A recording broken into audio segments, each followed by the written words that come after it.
मनीष निज मुहरे बा शरीर में किसी परिवर्तन आने प्लास्टिक सर्जरी करते एक आम समस्ते जाचु किंतु चीन रे गोटे अजब निशा एवं देखा मिली अर्थात जो मैंने पोषा कुकुर बा बिले रखिंट से कुकुर बिले प्लास्टिक सर्जरी कर चीन रे आम जाचु गवेषणागार में मनीष हो पशुपक्षी से अति निर्दय भाव में परीक्षा निरीक्षा कराए एबे चीन रो किछि लोक निज पोषा जीव मानू सुंदर तथा कौतुकिया देखा प्लास्टिक सर्जरी करुवा देखा मिली जहाँकि वर्तमान समय गोटे चर्चार विषय होइछि तेबे बेआईन भाव में जहाँकि यही सर्जरी को करा जाउछि चीन रो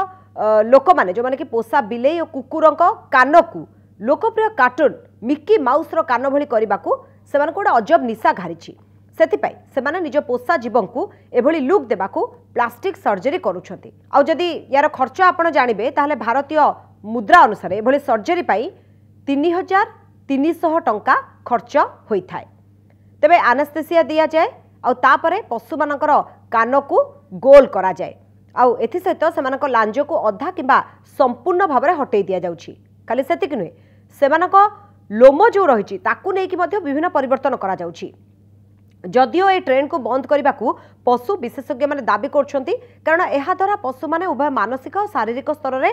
असह्य जंत्रणा भोगुछंती जदिओ चीन रे एहा को निषिद्ध करा जायछि किंतु लोक माने लुचा छपारे एभली करूछंती आउ निज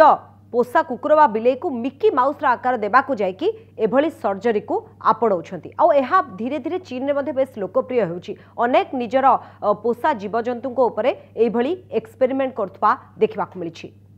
अधिक खबर पाई देखुथांतु कनक न्यूज.com।